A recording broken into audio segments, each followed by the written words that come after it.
Recorded. Okay, so it's recording. Are we ready?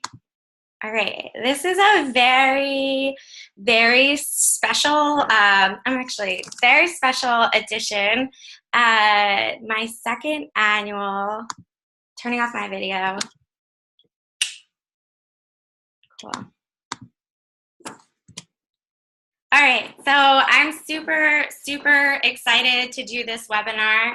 I've been working on it for several weeks now. It's titled How to Rock 2018 Without Hashtags and 30-Day Challenges. Now, the reason I'm actually so excited about this workshop is that what I'm going to share, I've been doing it on my own for the past 4 years as a self-employed startup coach and business design consultant. But I now have a year of other entrepreneurs' results to confirm that this is an awesome way to analyze your own accomplishments and set goals for the coming year. So what is this call really about? How are we going to convert our passion into action and ambiguity into attainable goals? We're going to use this process I call retrospective on you. How many of you have looked back to when you were in school and wished for some of the structure and deadlines that you used to have? Have you wished there were clear guidelines for what it means to do well at something?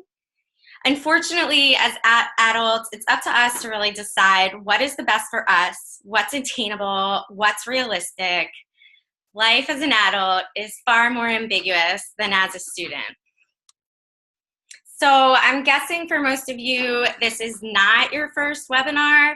And the first thing I want to mention is that if you've struggled to constantly improve and iterate in your personal or professional life, it is not your fault. Change for anyone is really hard. There are a lot of people out there with different 30-day challenges, life hacks, tricks to change bad habits, and hashtags galore. It can be really confusing to figure out what will really work for you. It can also be extremely overwhelming if you take on too much change at once. I want to put any of your fears to rest. You can totally do this. You just need the right person to explain it to you. And unlike many lifestyle gurus and coaches out there, I do this purely because I care about us, people, humans, finding clarity and peace of mind. Because with a clear, peaceful mind, we can be creative and innovative. And by harnessing that creativity, we can design ourselves into the future. See, within each of you is the power to solve some of the world's greatest problems, but we need a guide to step away from the day-to-day anxieties in order to tap into our amazing capabilities. So let's do something radical. I want to show you how to make that all happen during this 1-hour workshop. I want to show you how to rock 2018. And specifically, I want to show you that really, truly, the only way to rock 2018 is to understand this fundamental truth. Innovation is a process, not a thing. You do not need some wild amount of creativity or extraordinary discipline to reach your goals. You just need to know how innovation is a process, not a thing, works, and how it applies to your life and everything that you do. So since I merged this workshop with my monthly mastermind and opened it up to the public, this might be redundant for some of my mastermind participants. I want to introduce myself. Hi, my name is Lindsay. I designed my first user interface in 2002, and I've been designing technology for the past 15 years. I'm now a startup coach and business design consultant. I started my career in Silicon Valley and am now on my 4th year as an entrepreneur. And in my time in the industry, I've worked with over 40 startups and 60-some investors. I remember that sunny blue sky day I graduated with my engineering degree from University of Virginia. You can see that picture right in the center. I told my professor that I'd have my name on school buildings one day. That's how big I wanted to go. So let's just say that I went to the Bay Area in 2005 with a twinkle in my eye and grand ambitions in my heart. In my first week in the city by the Bay, I joined my classmates at the newly opened Google campus in Mountain View, the blue paint still drying on the G. This was way before Google was a verb in our everyday vernacular. It felt like Silicon Valley was still a secret, and I was in on it. The opportunities felt tangible back then, and I didn't let any chance slip through my fingers. I wanted to be one of the women that got funding and show up in the 30 under 30 list in the Valley. I wanted to be something larger than life, and it burned in my chest. I did everything the Silicon Valley way. I entered pitch competitions, I went to investor talks, hacked away at projects on the weekend. There were markers of success. My company made it into TechCrunch. I found technical people. I called them my co-founders. I was written up in SF Gate for one of my side projects. And one of my papers was cited in a commercial design thinking book before design thinking was a term we've all heard in the business. Yet each project had a way of never becoming a fully fledged business. I had the co-founder, I had the skills, I was in the right place, and I was getting recognized.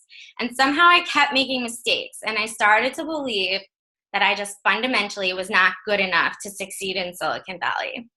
But I was going to try one more time, and back in my hometown of Philly in 2010, I committed to building the next venture myself. But that too didn't work out. And I went through my first kind of identity crisis. I spent 5 months working on this idea and then realized I had to go back to a full-time job. It was the last thing I wanted to do. At one point, I was so mad at myself for continuing to try the startup thing that I made my New Year's resolution 6 years ago was to not start a business.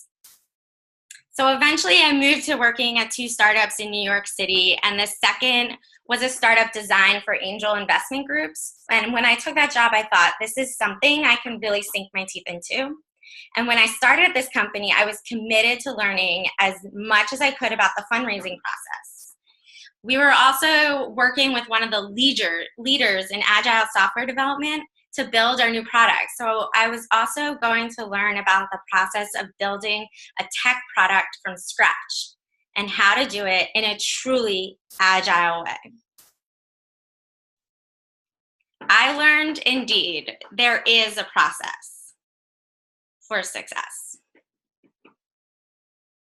I finally set out on my own in 2014. Over the next year, I tested and refined all that I learned on an e-commerce store that I created and launched. And I made it through my first year as an entrepreneur. In year 2, I closed down the e-commerce store to focus on my tech and design business. I worked with large Fortune 50 companies and small Techstars startups, as well as Techstars itself. In 2015, in a buzzing room at WeWork on my computer, I found this article that quoted a Berkeley professor of mine, Sarah Beckman. She was talking about innovation, saying that 95% of it comes from understanding the problem. And when I thought about it, start with the problem. Always start there. I always start there. Armed with this realization, I moved back to my hometown to figure out how I can share this with others. But first, I had some of my own growing pains. New York City had left me burnt out, and jumping from contract to contract, client to client, had made my life feel chaotic. Even though I was 2 years into my business, or being self-employed, I didn't feel like I had a business.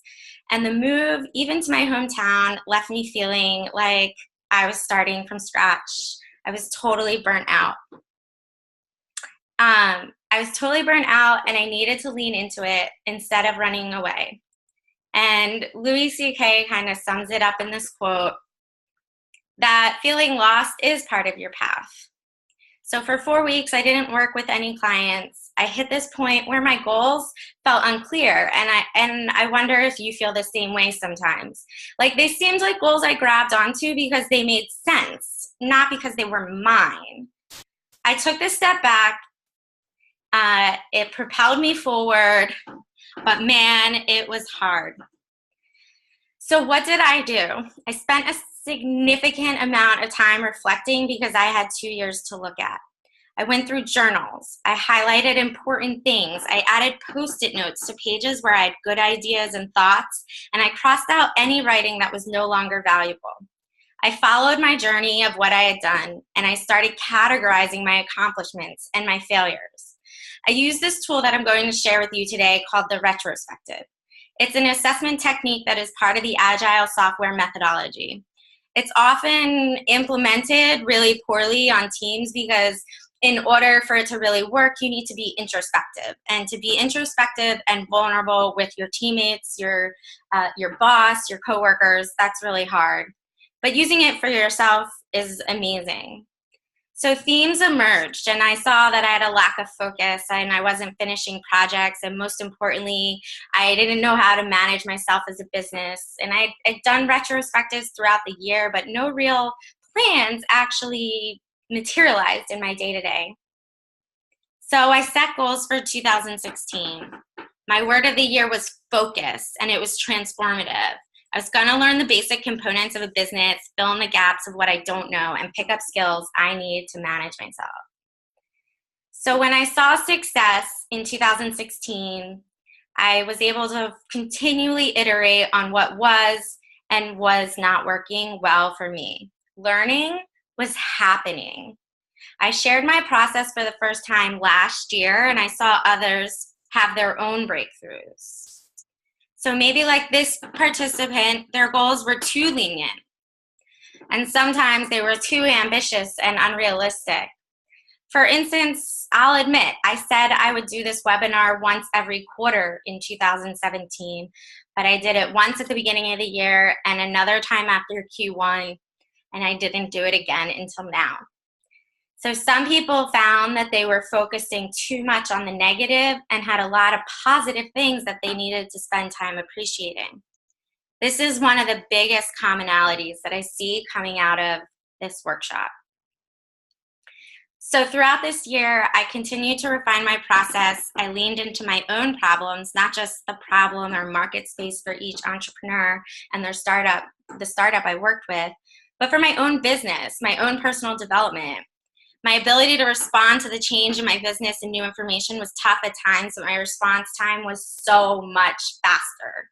For instance, I posted weekly on YouTube for 2 months and shared those videos monthly on my email list.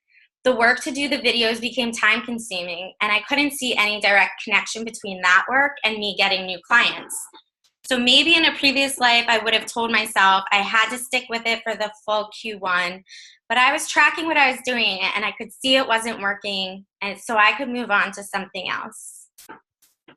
Innovation in our businesses, continuous improvement in our lives, there are ways to go about them. There is a process we can all follow, and so today, this is one I'm sharing with you. So do not go to this link. This link does not exist anymore. I made a mistake and didn't take it out of the slides, but just some house cleaning. This working session will end just shortly before 2 p.m. Eastern Standard Time. So we have about 43 minutes. Close out any distractions so that you can focus 100%. Get a few pieces of paper out and use it in landscape mode. You want to divide it into 3 sections. I'm a firm believer in putting our thoughts in the physical world rather than keeping them all in the digital world. So I know many of you probably want to type this into a spreadsheet. I really encourage you to take out some paper and a pen. The last note is that when we go through this methodology, it will be an opportunity for you to start asking and answering questions of yourself. I encourage you to participate alongside, but we will move quickly to fit everything into 1 hour. Make sure to set aside at least another hour to review all your notes and continue the process. Make this a practice. So on that, I'm just going to jump out. I see that no one's put anything in the chat, but does anyone have any questions before I move on? I'll just pull open the participant list. Cool. Anyone else? Anyone? Nope. You're all good? All right, guys. Fabulous. All right, so let's get started. This is great. Go. Okay, so if you believe me that to get where you want to go, you have to be committed to continuous learning and improvement. And to do that, you need to understand the fundamental truth that innovation is a process, not a thing to go out and, innovation is a process, not a thing that you can just go out and get. Then you'll understand that framing the problem is the key to solving it. So framing what you did in 2017 and moving forward to 2018 is the key to solving it, and we need those new frames to get to new answers and new ways of doing things. So, pen to paper. I'm going to try my best to pace myself to give you time to write these things down. So let's first start with where you were at in 2017. What were you doing this time last year? What were your goals? Did you set any resolutions? Maybe you did, or maybe you didn't. Where were you last year? Were you in a different city? Where physically or psychologically, what were you thinking about, and how did you think about yourself? What were you actually doing? And what expectations did you have for yourself, your business, and your life?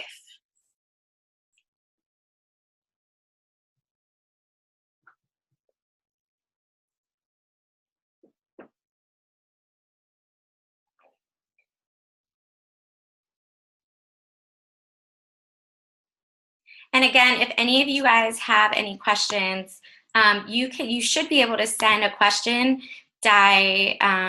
directly to me, or you can put it out there for anyone else, for everyone to see the question.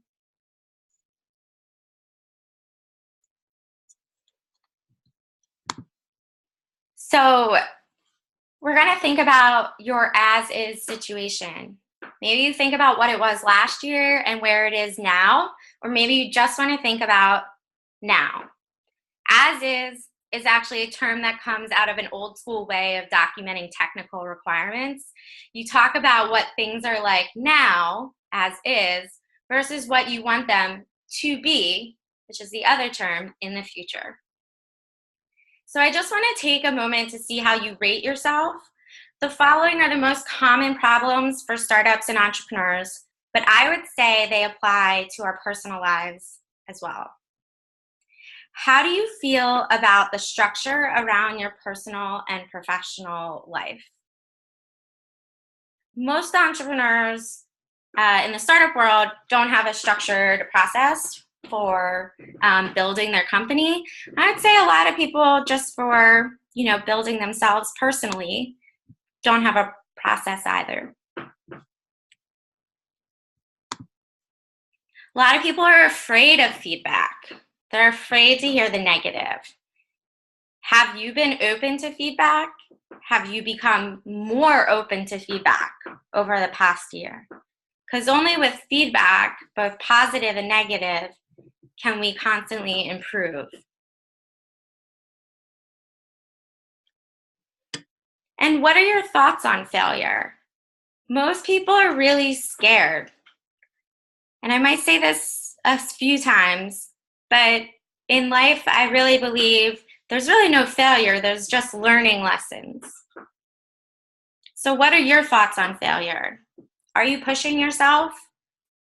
Like they say in yoga, if you're trying to do a headstand or handstand and you're not falling down, you're probably not pushing yourself hard enough. Have there been any hiccups, and how have you recovered? So a lot of people, they're scared of failure. They make such a big deal about failing that when they quote unquote fail, then they don't get back up again. How many times have you tried a workout regime, you want to lose weight, you make one mistake, you have one bad day, and then you don't go back to the diet or go back to the workout plan? And then specific to businesses, what are your current thoughts on who you think you're serving? Do you know who they are? Because a lot of people think they are representative of everyone else. Okay? So again, just taking a moment to see how you rate yourself. What kind of ideas and thoughts do you have about yourself when I ask you these questions? Put them down. Okay. So now I'm going to introduce the method of retrospective. Okay.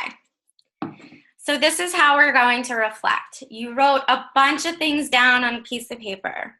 Now you also hopefully have a lot of papers. So one piece of paper you want to divide into 3 sections. One section is happy, one section is meh, and another section is sad. So you can go through your list of things, answers from the last 2 slides. You could put happy, meh, and sad next to that list, or you can start to divide them into these 3 sections.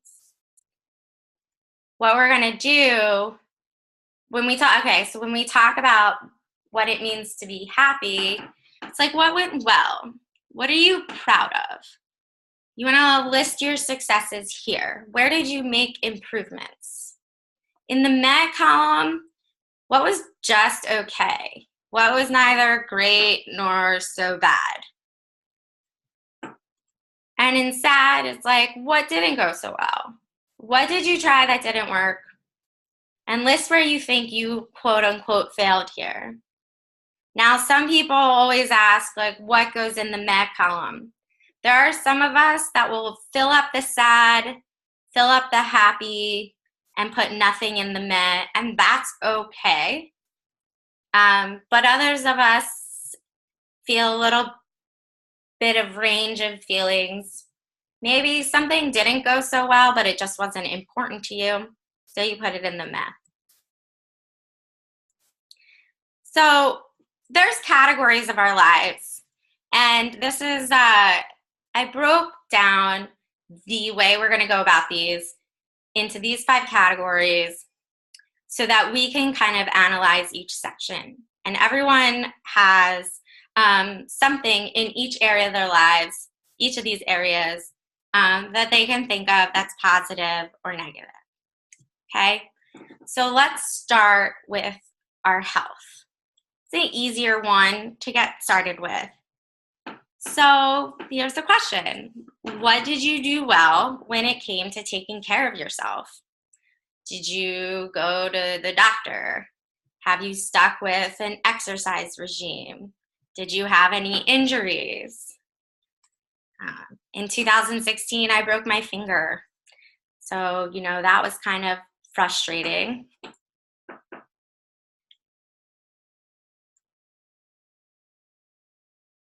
Give you some time.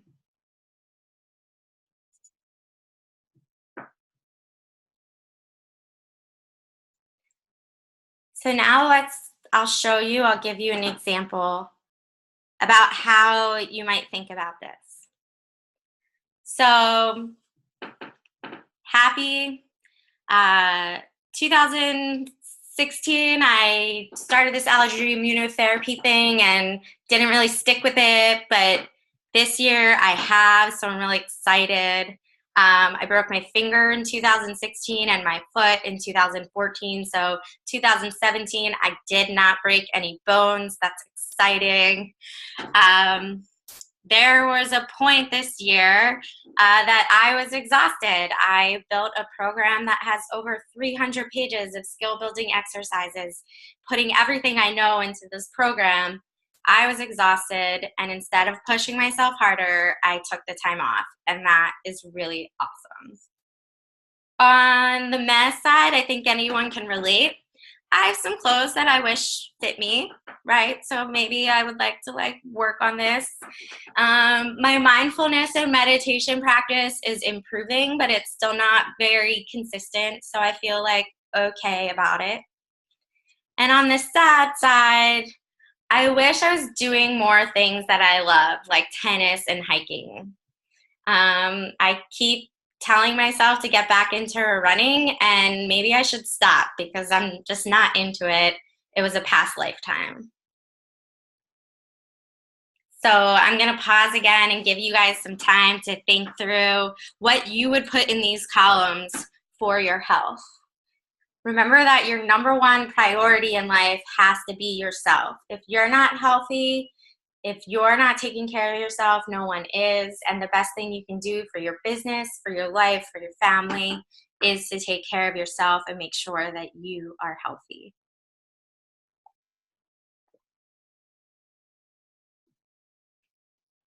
Again, if anyone has any questions, please feel free to pop it in to the webinar chat. All right. So now that we got the easy section out of the way, let's jump in to probably why most of you are here, which is to talk about your work and your career. So if you have a business or if you have a full-time job, if you have a side hustle or not, what are you happy and unhappy about when it comes to your current role or the status of your company? Again, think about where you were last year and where you are now. Did you make as much progress as you thought you would? Did you do what you set out to do? You can think about what's working and what's not working across marketing, market research, product, fundraising, strategic partners, maybe just clarity on your mission and what you want to be doing.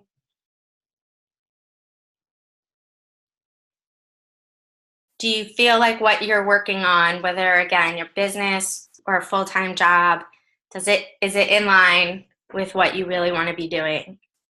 Are you taking steps to where you want to go? What did you do well this year and what didn't go well? Did you ask for a promotion and get it? That'd be awesome.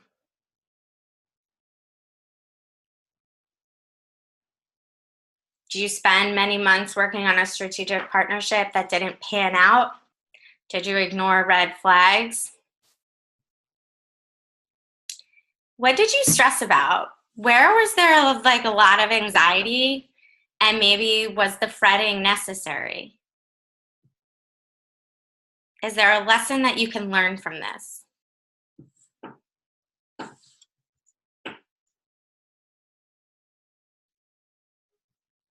And what did you learn this year about yourself professionally?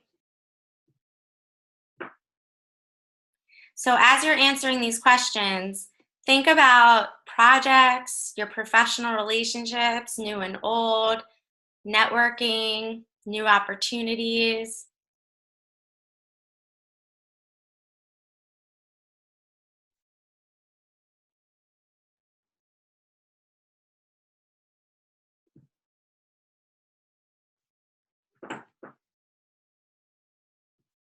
So what's your immediate reaction right now?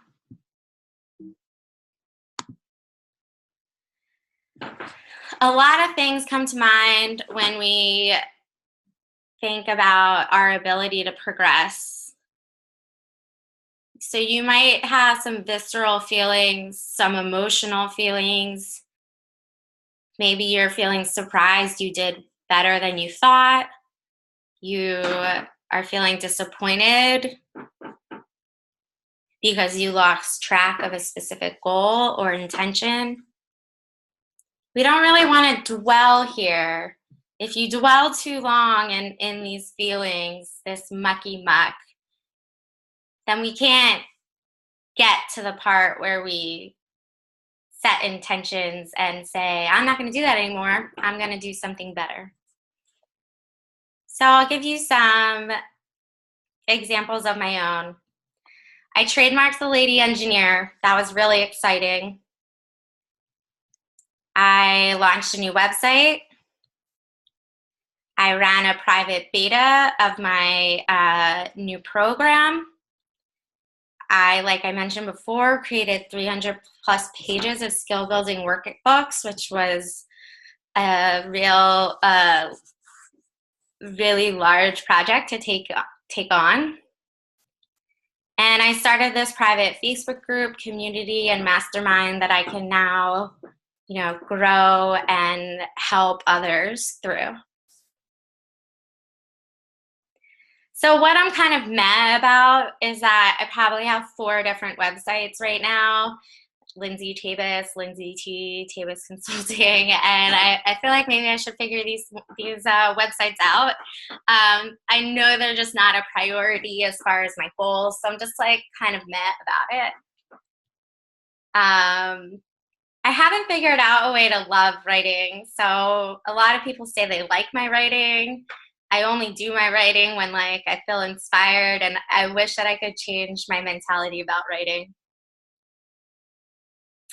I thought I would be further along with some of the projects I worked on. And I underestimated how long it would take to pivot my business and launch my new programs. So that's definitely a theme for me, that I underestimate how long things take, whether it's like preparing for this webinar, if I think it's going to take me 5 hours, or it really takes me 10. I definitely tend to overestimate my capabilities and underestimate how long things take. But always kind of bring it back to your goals and what you set out to do. So were you too ambitious, like I just mentioned about myself? Did you take on too much, or did you make too many excuses? Only you can be honest with yourself about this. Only you know if you let yourself out off the easy way, or if you really pushed yourself and got as far as you could get with the ingredients that you have.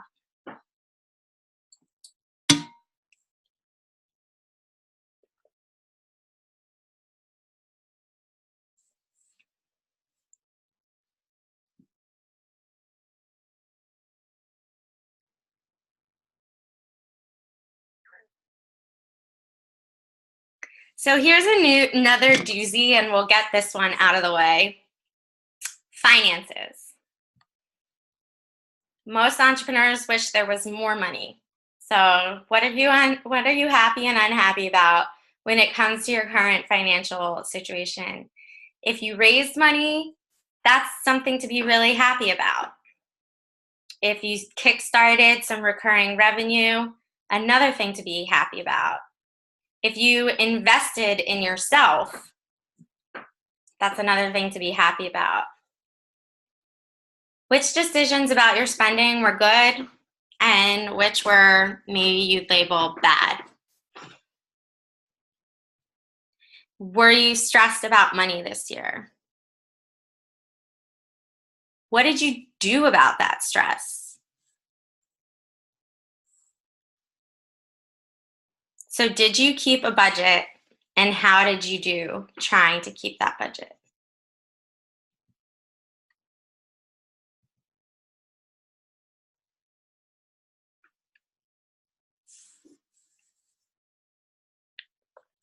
So I know finances, it's a real sensitive topic. So I have this quote from a survey I did a few years back, and I thought maybe we could look at it, and you could take a second to think about what this person would say: happy, meh, or sad. So I'll read it real quick. Finances are always keeping me up all night, and the paperwork. I'm going to take the next steps to learn to hire help to do my taxes. Last week, I hired a payroll service for the first time in 40 years because there are 4 different filing portals with all different passwords, and it has become too complicated and too much of a chore. So not going so well. She's stressing about money, and it's making her lose sleep. What's kind of meh? I mean, it took her this long, 40 years, to take these first steps. So maybe I would suggest spending some time thinking about why it took so long and what kind of, behaviors or assumptions are holding you back from making decisions about, spending money in places where it can help you. And then what could this person be happy about? Well, they hired a payroll service, which is very exciting and helpful. And so what she can do is, say, in a few months, decide whether this was a good decision or if she needs to make a few adjustments. And she can do that if she's regularly doing retrospectives to see how things are working.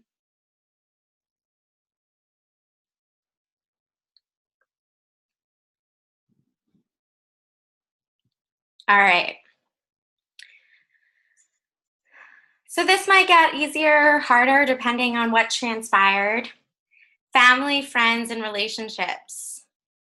Did you make enough time for all of these people outside of your professional life?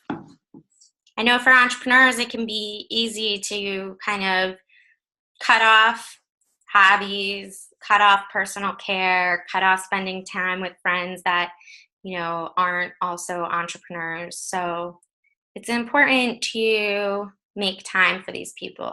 And did you do that? Were there any key events?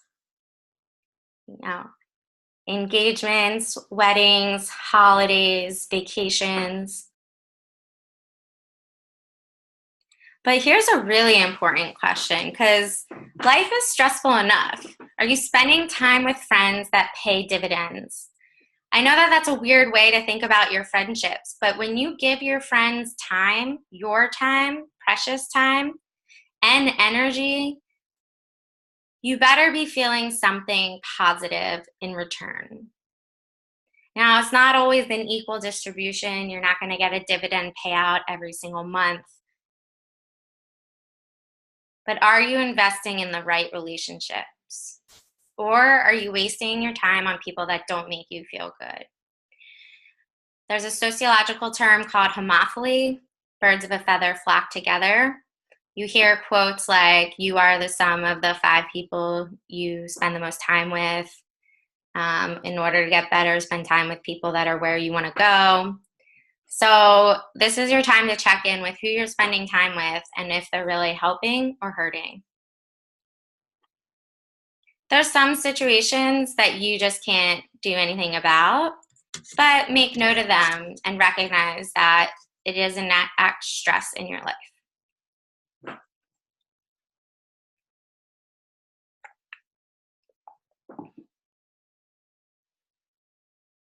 I'm guessing the radio silence on the chat is because everyone is vigorously writing notes down. So there haven't been many people that have left, so that's good. All right. Fun, hobbies, enjoyment. A lot of us thrive when we set out to learn new skills. I learned how to knit. That was exciting. I learned how to draw. Doesn't mean I needed to keep up with it, but I had a great time learning. How long did you keep up with it? Did you go on a vacation? Was it relaxing? Was it the right vacation for you? One time I went on a vacation to Colombia and Ecuador, and I was actually really exhausted.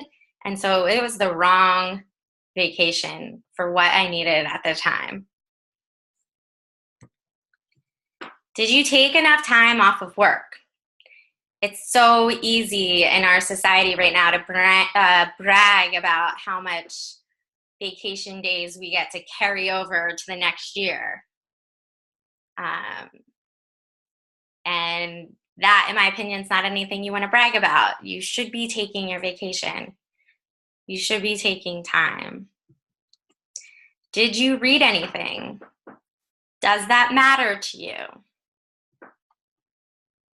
And this section really can be a catch-all if you have not yet covered certain activities in other categories.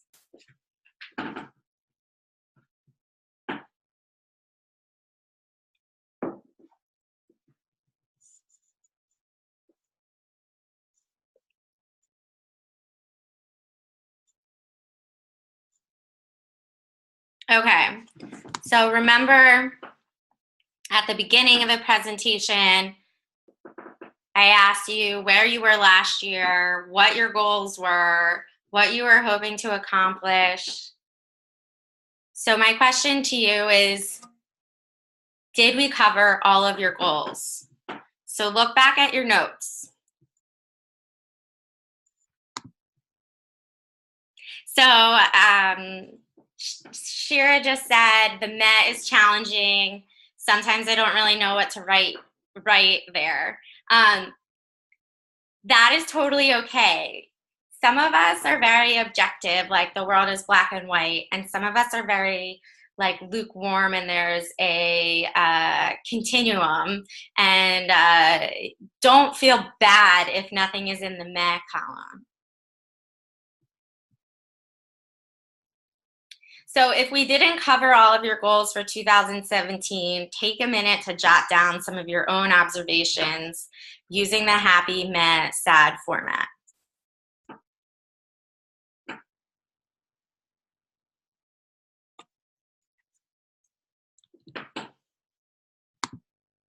Think about any other plans or projects that you started or you tried to start.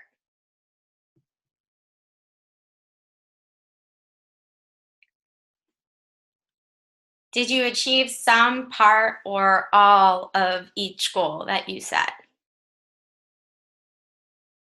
I actually was going through my journals yesterday and I saw a project idea that was highlighted, which meant that I like went through and still thought it was a good idea a few weeks later.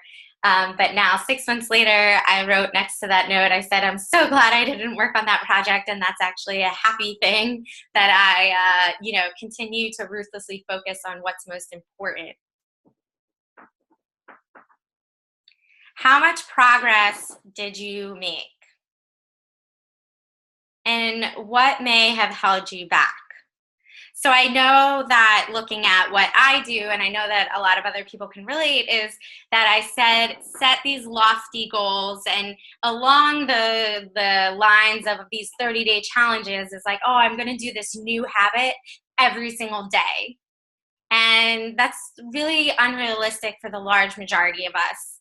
So maybe the habit you actually want to break is like committing yourself to doing something, doing a 30-day challenge, running at it really, really fast without considering, is this the format for me? Is this the right time in my life to do this? Do I have the mental capacity to prioritize this habit change?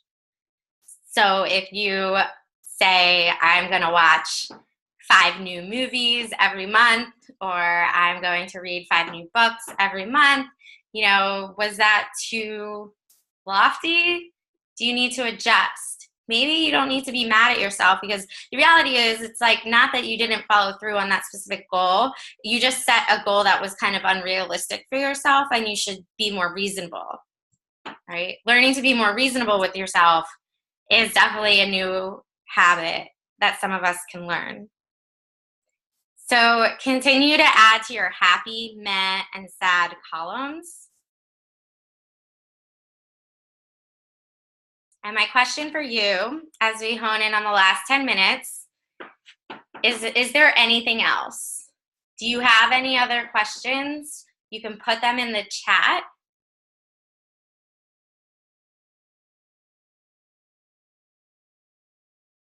I hope your papers are overflowing with thoughts.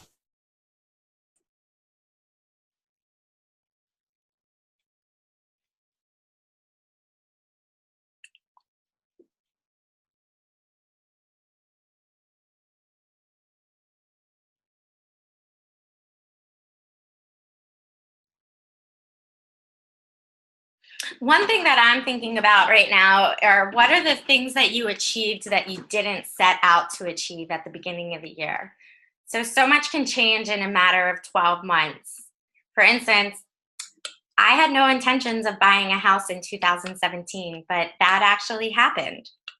So that's exciting that I was able to kind of fit it in. I might, for instance, put that in a meh and say, well, it took away from some of the other goals. but I took advantage of an opportunity that was too good to pass up. All right, so you guys ready to move on to like, okay, now that I put my entire life onto all these pieces of paper, how can I figure out how to move forward from this? All right, so this is what we're gonna do. And if you have different colored markers, that's great. What you wanna do is start to look across all three columns and mark things that are similar, that with categories or symbols that make sense to you. So what you might first do is use a symbol like a star to mark all things that have to do with setting a daily routine, maybe a spiral for everything that has to do with creating organization and structure around yourself, exclamation points where it comes to money issues or financial concerns. So use different symbols and start to relate. Now, you might not have like everything about finance is from your financial section that we reviewed. There might be different issues like in your taking care of yourself or your health. You said I didn't spend money on the gym, right? So that's a finance thing. And items can have multiple symbols. The idea is just to continue to go through your list and see where the commonalities are. These are just like the options on this slide right now are just some options. You might, there might be other categories that make sense for you that aren't listed here.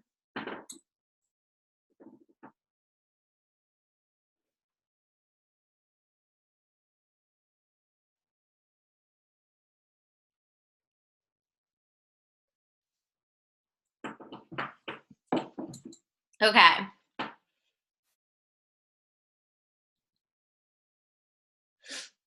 So how do we set goals?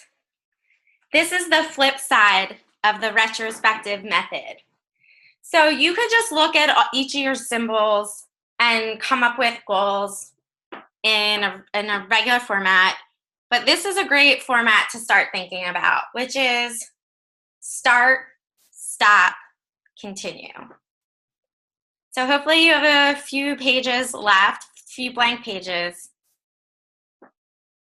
Start. What can you do to address the things that did not go well? So one of my, sads was that I keep thinking in my head that if I could just get back into running, that would, be a great suitable answer for, my daily workout routine. Clearly, I don't want to do that. So maybe the thing I should start doing is not thinking about running as an answer. So how can you change any of the bad habits that came out of this list making process? So here are some ways that you can set your starts up. You want to be more proactive about networking. You want to set clear goals for anything really. You can set clear goals for your finances, for the number of clients you want, for the number of books you want to read. You want to prioritize maybe self-care. You want to spend more time doing strategy and planning around a launch. Maybe there was a project that you jumped into and you didn't do enough legwork up front. You didn't do enough research. So is there, do you need to encourage yourself to stop and do research before jumping into anything? Maybe there were things that you worked on that you need to now really take time out to learn and reflect on. I know sometimes we have a general impression that some project just didn't work out, but we don't actually follow up to figure out what didn't work about it and how it could be made better. So taking the time out to learn and reflect on those different projects is really important.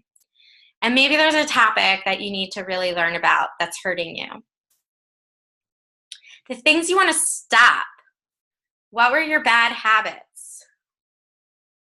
What were their triggers? So if you kept going on and off diets, but your bad habit is like going off of it and it was triggered because of fighting with your mom, then like that's, you know, something that you want to start thinking about. What is in your control that you can stop doing? And finally, where can you continue? What are the good things that you set up in 2017 that you want to continue in 2018? Now, I took this from another presentation. What did you do well this quarter? I want you to say, what did you do well in 2017 that you want to continue doing next year or this year, 2018? Are there good habits that you've been practicing that are really helping you?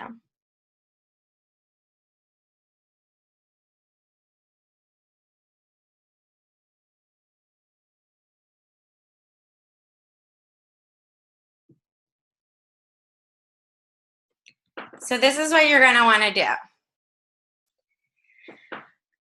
Looking at everything that you have, like starting, stopping, and continuing. These are your goals. These are things that you want to work on. But now let's say you have 15 points to distribute. Assign those points to your goals based on how soon you think this thing needs to happen and how much value or impact will it have in your life. You could come up with 25 goals. 24 of them are about reading new books, doing new movies, watching new movies, or making friends. The reality is the number one goal of, changing your job or starting your business, that's actually trumps everything, and you need to put all 15 points to that. But try to be selective about what you think, particularly in Q1 or Q2, that you can really focus on now.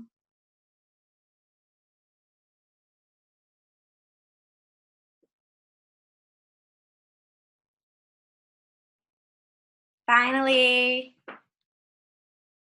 I want you to give yourself a pat on the back. Start figuring out the steps that you need to get closer to your goals. Stop the things that are holding you back and continue all the awesome accomplishments so far.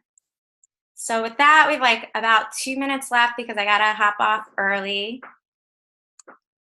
If you have absolutely any questions, coming back on, please email me. We would love to hear from you. If you have any questions, you can put it in the chat. I can answer them right in this moment, or you can email me. I'd love to see some of the feedback in the chat to see if you enjoyed this. I'm hoping because you stayed on that you did, but it's always great for me to know what worked and what didn't work for this presentation.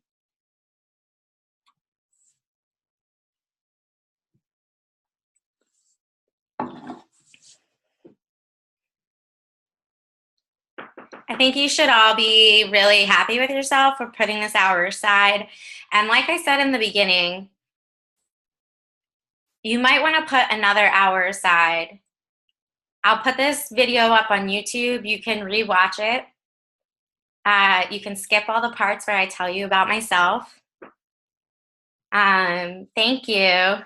Thank you. I'm glad at least one person said it was an eye-opener. Great and insightful. Awesome. Yeah, great. So like we plan these resolutions and we say that we're doing them, and then we don't do them, and then we're mad at ourselves for not doing them, but we don't think about why we didn't do them. Maybe it wasn't that important and we shouldn't have pressured ourselves to do it. Or maybe just the format, for instance, of sticking to a 30-day challenge is not the right way to do it for you.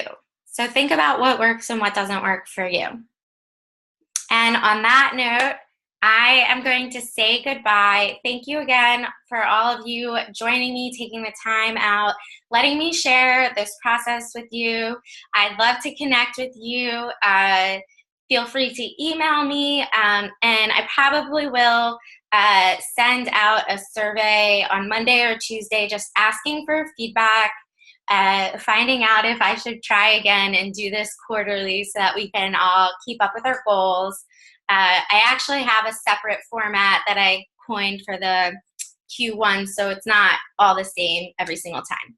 But thank you again, and have a great, great weekend, and good luck moving forward.